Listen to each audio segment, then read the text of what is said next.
अस्सलाम वालेकुम नाजरीन, आज की वीडियो के दो मकासद हैं। एक ये कि आपके प्यारे प्यारे पर्सेस भी देख सकें इनकी कीमतें, और अगर मंगवाना चाहते हैं तो मंगवा भी सकें। साथ ही साथ मैं आपको अपडेट करना चाहता हूँ अपने कैनेडियन इमिग्रेशन प्रोसेस के सिलसिले में। हुआ कुछ यूँ कि जब हमने अपने पासपोर्ट्स स्टैंप करवाने थे तो एक ऐसी गलती हुई हमसे जिसकी वजह से 500 रुपये का काम हमारा 15,500 रुपये में हुआ, यानी 15,000 रुपये सीधे सीधे खड्डे में गए।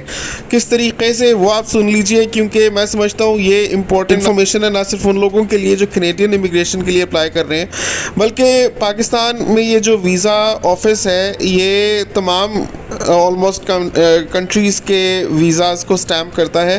तो आपके काफ़ी काम आने वाली है ये इन्फॉर्मेशन, चाहे आप यूके जा रहे हैं चाहे ऑस्ट्रेलिया, कहीं भी अगर आप पढ़ने भी जा रहे हैं तो एक ब्लफ है जिससे आपको बचना है, तो आपके पैसे काफ़ी बच सकेंगे। तो जनाब हुआ कुछ यूँ कि जिस रोज़ हमने वीज़ा लगवाना था तो पासपोर्ट्स लेकर हम वीज़ा ऑफिस गए। वहाँ पर अब एक्चुअली मेरे दिमाग में काफ़ी कुछ चल रहा था। सिचुएशन कुछ ऐसी थी कि हिना का पासपोर्ट एक्सपायर हो रहा था मार्च 2023 में, जबकि मेरा और मेरी दोनों बेटियों के पासपोर्ट्स की एक्सपायरी में काफ़ी साल बाकी हैं।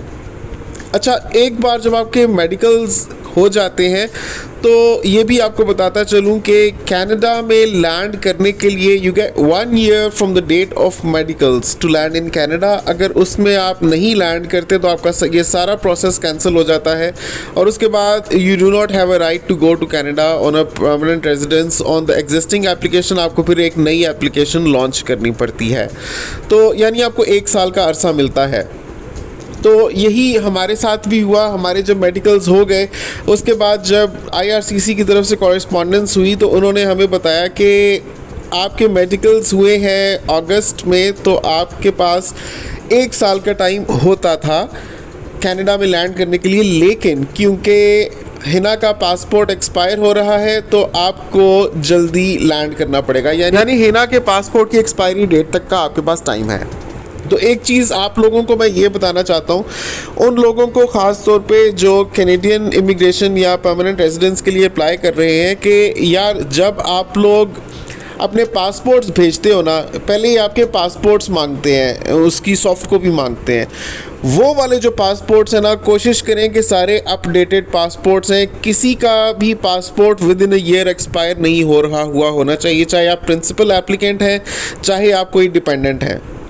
सबके पासपोर्ट्स में कोशिश करें कम से कम 2-3 साल का वक्त हो एक्सपायरी तक, क्योंकि वो जो पासपोर्ट्स आपके पहले दफ़ा सॉफ्ट कॉपी के तौर पर मांगे जाएंगे ना अराउंड द मेडिकल्स, उसी दौरान में मांगे जाएंगे, तो उसमें जो पासपोर्ट्स होंगे उन्हीं की बेसिस पर सारा फ़ैसला होना है बाद में आपका।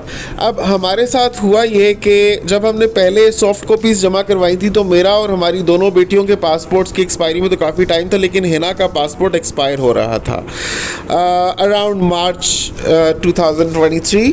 तो हुआ ये कि जब उनकी तरफ से फिर कॉरेस्पॉन्डेंस आई मेडिकल्स के बाद, तो वो कहते हैं कि आपकी वाइफ का क्योंकि पासपोर्ट एक्सपायर हो रहा है तो आपके पास सिर्फ उनके पासपोर्ट की एक्सपायरी तक का टाइम है कनाडा में लैंड करने के लिए। अब एक तो ये चीज़ कुछ लोगों के लिए मैटर नहीं करती, क्योंकि वो इंस्टेंटली जैसे ही उनको गो अहेड मिले या ग्रीन सिग्नल मिले वो कनाडा में उड़ के पहुंच जाना चाहते हैं। लेकिन कुछ लोग इतना जल्दी लैंड नहीं करना चाहते, स्पेशली पाकिस्तान की मैं बात करूं, जैसे हमारी फैमिली है तो काफ़ी सारे मामलात में हम लोग यहाँ पर हैं जो चल रहे थे सिलसिले, उनको वाइंड अप करना हम काफ़ी वक्त लेना चाहते थे। मतलब अगर मैक्सिमम हमें 1 साल भी मिल जाता ना मेडिकल्स के बाद, तभी हमें कोई टेंशन नहीं थी, हम इजीली आसानी से खुशी खुशी 1 साल अपना एंजॉय करते आखिरी पाकिस्तान में, और फिर हम कनाडा जाते। हमें कोई बहुत ज़्यादा जल्दी नहीं थी वहाँ पर जाने की, क्योंकि माशाल्लाह ज़िंदगी बहुत ज़बरदस्त गुजर रही है यहाँ पर भी। लेकिन कनाडा एक दफ़ा आप चले जाओगे उसके बाद अल्लाह जाने कब वापस आना होगा या नहीं होगा। यहाँ पर अभी आगे रमज़ान आ रहा था 2023 में, ईदें आ रही थी अगस्त तक, तो काफ़ी सारे ऐसे फैमिली मोमेंट्स थे जो हम इकट्ठे एंजॉय कर सकते थे, लेकिन कनाडा चले जाने की वजह से नहीं कर पाएंगे अब। तो हम ये चाहते थे कि अगर हमें मैक्सिमम यानी अगस्त 2023 तक का टाइम मिल सकता होता तो मिल जाता, बहुत ही हम खुश होते उसमें। लेकिन अनफॉर्चुनेटली हिना का क्योंकि पासपोर्ट एक्सपायर हो रहा था मार्च में, तो we only got time till March. ये IRCC ने हमें बताया। अच्छा जी, तो वेव ऑफ करने के लिए उस कंडीशन को हिना का एक नया पासपोर्ट बनवाया जिसकी एक्सपायरी अब आफ्टर 10 ईयर्स है। तो हम ये एक्सपेक्ट कर रहे थे कि अल्लाह करे कि अब क्योंकि हम नया पासपोर्ट लेकर जा रहे हैं वीज़ा ऑफिस में, तो वहाँ पर जब नया पासपोर्ट स्टैम्प होगा तो we will get time till August 2023। अब यही चीज़ मेरे दिमाग में भी चल रही थी जब मैं पासपोर्ट्स लेकर गया, तो क्योंकि मैं उन्हीं के कॉरेस्पॉन्डेंट से पूछना चाह रहा था कि आपको नया पासपोर्ट दूं या पुराना पासपोर्ट दूं, हम चाहते ही हैं कि एक्चुअली हमें अगस्त तक का टाइम मिल जाए। बस इसी तरह की बातें मेरे जहन में चल रही थी। तो कॉरेस्पॉन्डेंट ने मेरे से पूछा कि आपको जब स्टैम्प हो जाएंगे पासपोर्ट्स तो पासपोर्ट्स लेने आप यहाँ पर आओगे या आपको पासपोर्ट्स हम घर पर डिलीवर कर दें।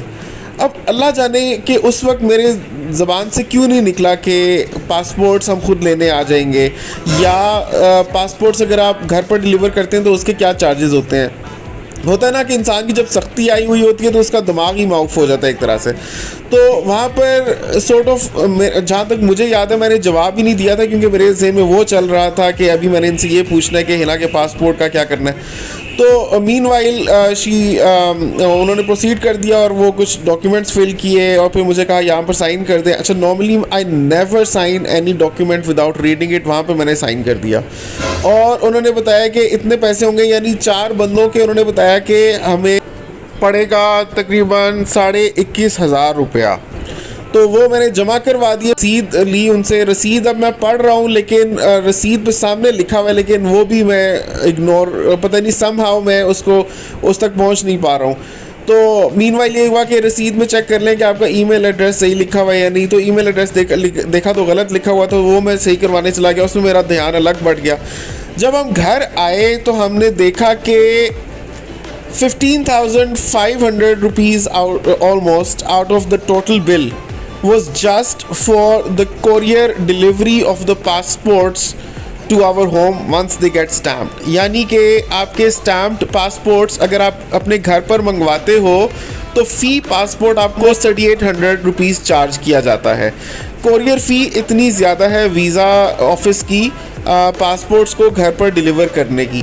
अब दैट डजंट मैटर अगर आपका घर उस वीज़ा ऑफिस के 1 किलोमीटर की रेडियस पे है या 15 किलोमीटर्स की रेडियस पे है या 25 या जितना भी है। उन्होंने एक स्टैंडर्ड फ़ीस रखी हुई है और अपने वेबसाइट पर इवन मेंशन भी की हुई है।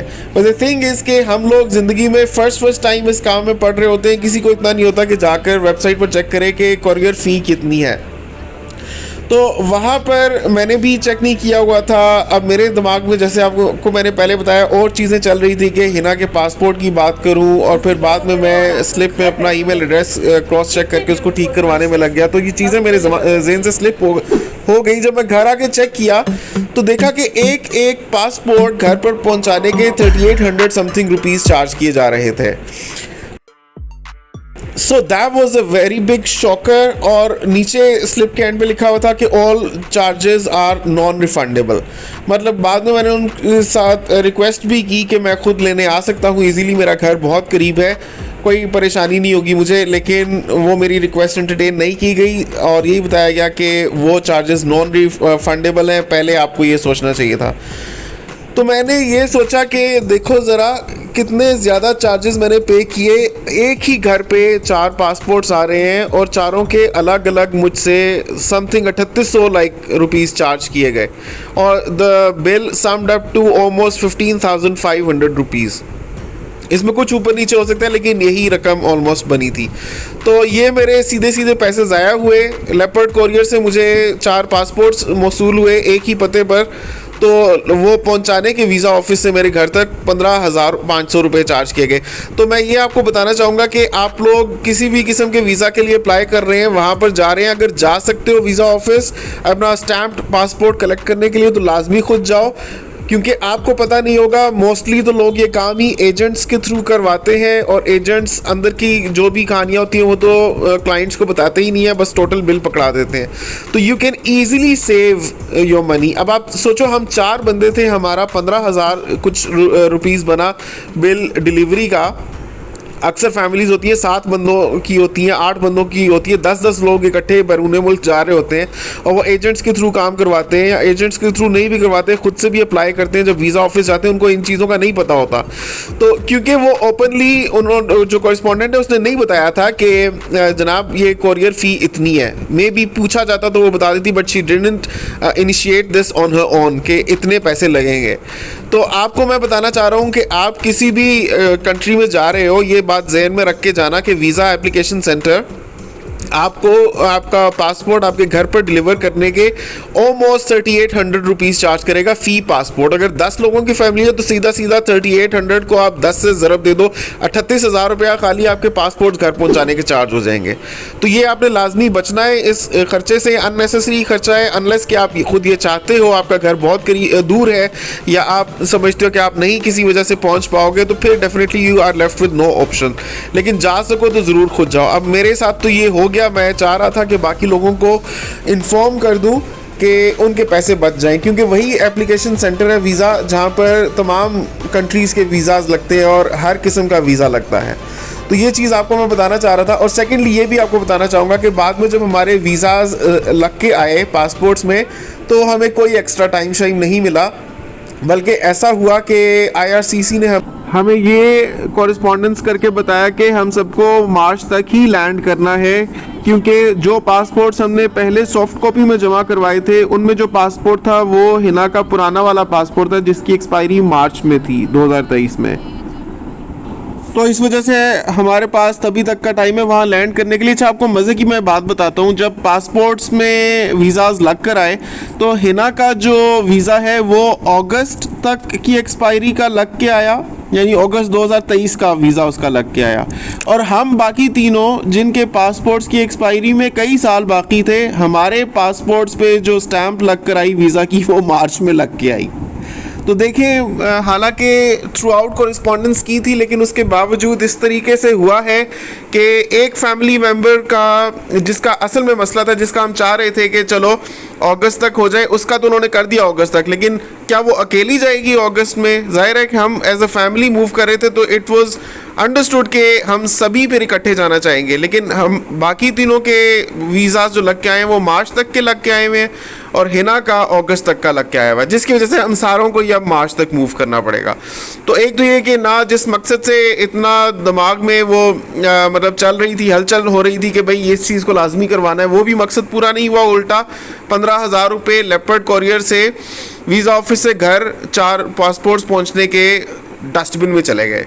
तो ये आपको मैं इन्फॉर्म करना चाह रहा था कि कोशिश करें कि अगर आप लोग जाकर पासपोर्ट्स कलेक्ट करें तो लाजमी खुद से करें। और सेकेंडली, जब आप इनिशियली अपने पासपोर्ट्स जमा करवाते हो IRCC को, जो सॉफ्ट कॉपी जमा करवाते हो, कोशिश करो कि वो अपडेटेड पासपोर्ट्स हो जिनकी एक्सपायरी में सेवरल ईयर्स बाकी हो, ताकि बाद में आप खुद से आज़ादाना डिसाइड कर सको कि 1 साल पूरा करके आपको कनाडा में लैंड करना है या उससे पहले आप करना चाहते हो, तो आपको आज़ादी मिल जाती है। उम्मीद करता हूँ आज की वीडियो से आपने काफ़ी कुछ सीखा होगा। वीडियो पसंद आई है तो इसको लाइक और शेयर ज़रूर करें, कॉमेंट्स में माशाल्लाह ज़रूर लिख दीजिएगा, चैनल को ज़रूर सब्सक्राइब कर लीजिए। आपसे मिलता हूँ अगली वीडियो में, तब तक के लिए अल्लाह हाफ़िज़।